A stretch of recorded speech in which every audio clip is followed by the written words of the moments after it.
Delhi corona के खिलाफ एक बहुत ही कठिन लड़ाई लड़ रही है। आपका मुख्यमंत्री होने के नाते मैं आज आपके सामने इस कोरोना के खिलाफ दिल्ली का जो अभी तक का संघर्ष रहा है उसको संक्षेप में रखना चाहता हूँ। हमारी लड़ाई मार्च के महीने में, लगभग मार्च के महीने में शुरू हुई। मार्च में पूरी दुनिया से, जब पूरी दुनिया के अंदर कोरोना फैला हुआ था, खासकर जिन जिन देशों में कोरोना फैला हुआ था, वहाँ से भारतीयों ने कहा कि वो अपने देश वापस लौटना चाहते हैं। केंद्र सरकार ने सही निर्णय लिया और उन सब लोगों को वापस अपने देश लाने के लिए फ्लाइट्स का इंतजाम किया। मार्च के महीने में विदेशों से, खासकर उन देशों से जहां पर कोरोना ज़्यादा फैला हुआ था, 35,000 लोग दिल्ली आए। इन लोगों को एयरपोर्ट पे स्क्रीन करते थे, देखते थे कि बुखार है क्या। कुछ चंद लोग जिनको बुखार था उन्हें आरएमएल सफदरजंग में भर्ती कराया और बाकी सबको घर भेज दिया।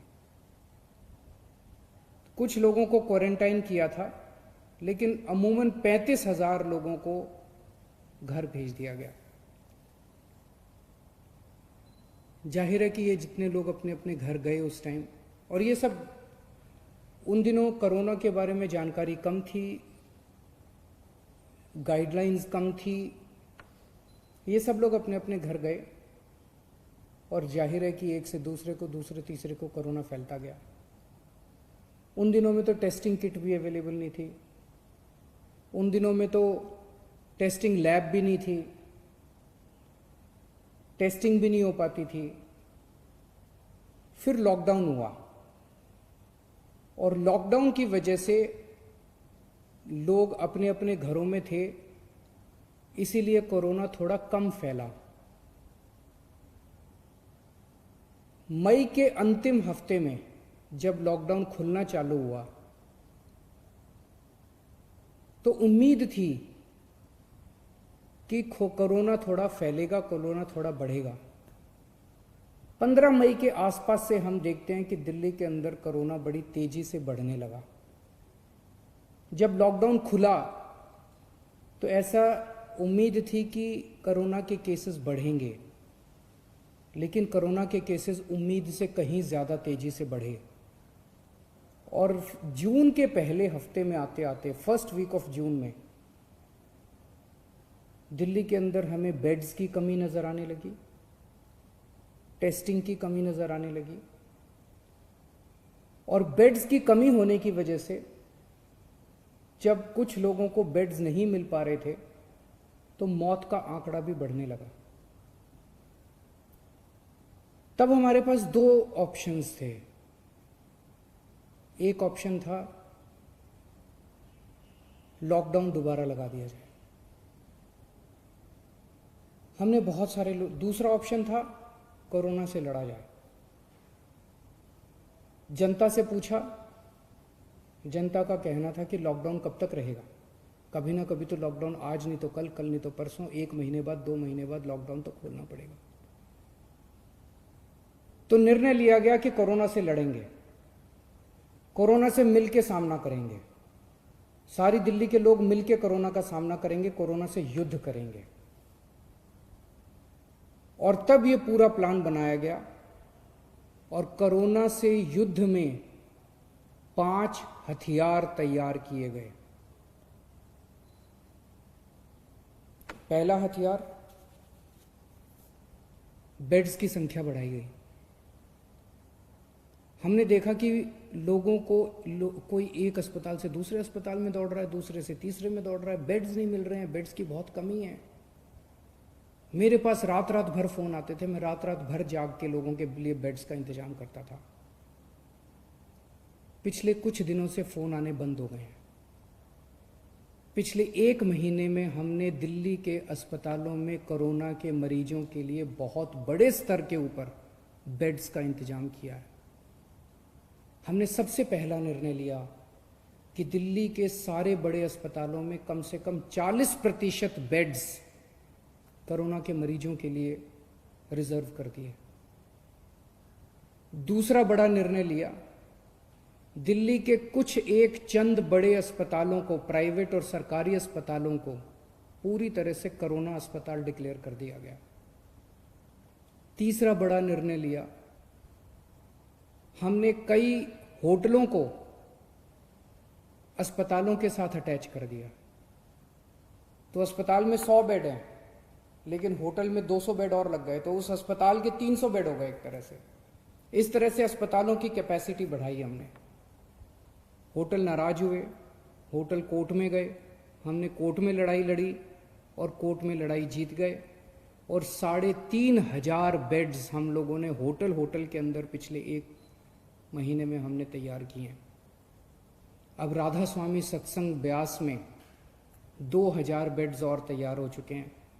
10,000 बेड्स बहुत जल्दी तैयार हो जाएंगे।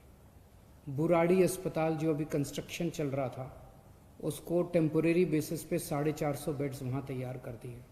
तो पिछले 1 हफ्ते में पहला हथियार हमारा ये था, कोरोना के खिलाफ युद्ध में हमारा पहला हथियार था कि बेड्स की संख्या बहुत बड़े स्तर पे बढ़ा दी जाए। जून के पहले हफ्ते में दिल्ली में अस्पतालों में बेड्स नहीं मिल रहे थे। आज कोरोना के जितने बेड्स हैं, 13,500 बेड्स हैं दिल्ली में, जिसमें से 7,500 बेड खाली पड़े हैं। केवल 6,000 बेड्स ऑक्यूपाइड हैं। अभी बेड्स की फिलहाल कमी नहीं है, प्राइवेट में भी और सरकार में भी।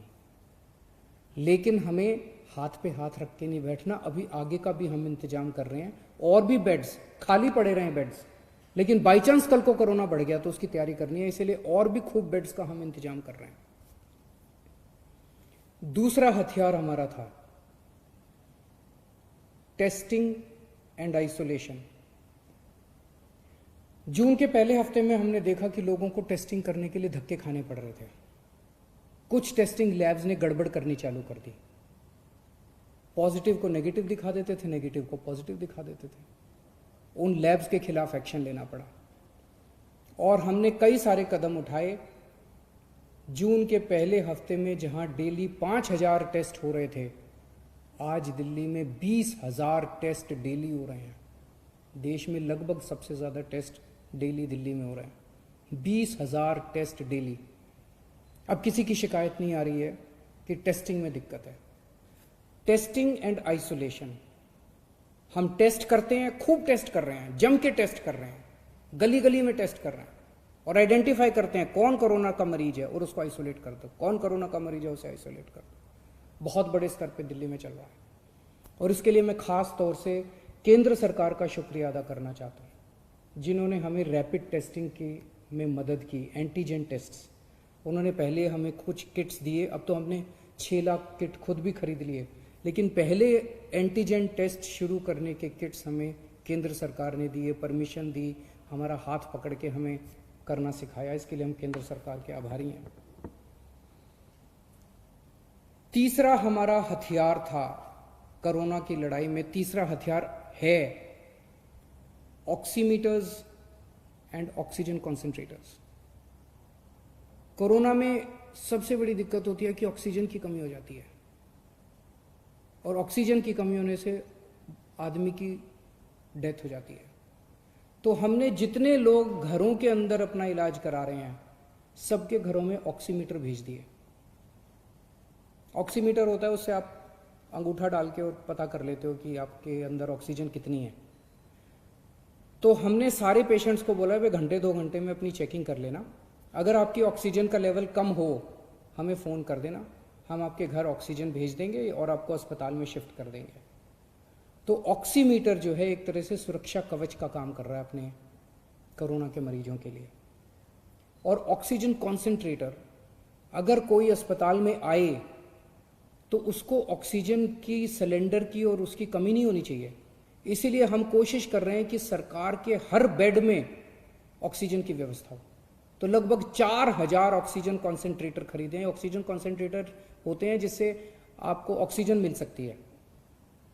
तो हम कोशिश है कि दिल्ली सरकार के हर अस्पताल के हर बेड के ऊपर आपको आज ऑक्सीजन मुहैया कराने की कोशिश की जा रही है। तो ये हमारा तीसरा हथियार है।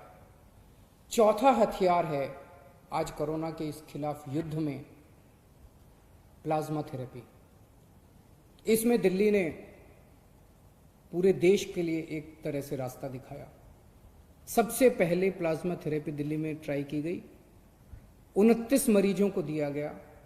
29 मरीजों के ऊपर ट्रायल काफी सक्सेसफुल रहा। उसके नतीजे हम लोगों ने केंद्र सरकार को ड्रग कंट्रोलर ऑफ इंडिया को दिए, और drug and controller of India ने उसके बाद फिर दिल्ली सरकार के अस्पतालों में भी और अन्य प्राइवेट और केंद्र सरकार के अस्पतालों के लिए भी मंजूरी देनी चालू की है प्लाज्मा थेरेपी से। अब प्लाज्मा थेरेपी जो है वो कई लोग इस्तेमाल कर रहे हैं। जो पेशेंट बहुत सीरियस हो जाते हैं, वेंटिलेटर पे चले जाते हैं या मल्टी ऑर्गन फेलियर हो जाता है, उनके ऊपर तो प्लाज्मा थेरेपी ज़्यादा काम नहीं करती, लेकिन मॉडरेट पेशेंट्स को की हालत को और ख़राब होने से बचाती है प्लाज्मा थेरेपी। तो ये प्लाज्मा थेरेपी हमारा चौथा हथियार है। और पांचवा हथियार है सर्वे एंड स्क्रीनिंग। आज से दिल्ली के अंदर सेरोलॉजिकल सर्वे शुरू हो रहा है। 20,000 लोगों का सेरोलॉजिकल सर्वे होगा। घर घर के अंदर जाके सेरोलॉजिकल सर्वे कर रहे हैं, जिससे पता चलेगा कि दिल्ली में किस लेवल पे कोरोना फैला हुआ है। इस तरह के और भी खूब सर्वे और स्क्रीनिंग चलते रहेंगे। तो ये 5 हथियार हमारे हैं कोरोना के खिलाफ। हम खास तौर से केंद्र सरकार का शुक्रिया अदा करना चाहते हैं, जिन्होंने इस लड़ाई में हमें कदम कदम पे सहयोग दिया। हम मीडिया का शुक्रिया अदा करना चाहते हैं, जिन्होंने हमारी समय समय पे कमियां बताई, गलतियां बताई, ताकि हमें मौका मिला उनको सुधार करने का। बहुत सारी समाज सेवी संस्थाएं हैं जो हमें इस पूरी मुहिम के अंदर दिल्ली वालों की मदद कर रही हैं। जीत निश्चित है, लेकिन जीत कब होगी ये नहीं कह सकते। कोरोना हारेगा, दिल्ली जीतेगी, और ये 5 हथियार खूब कारगर साबित हो रहे हैं। बहुत बहुत शुक्रिया।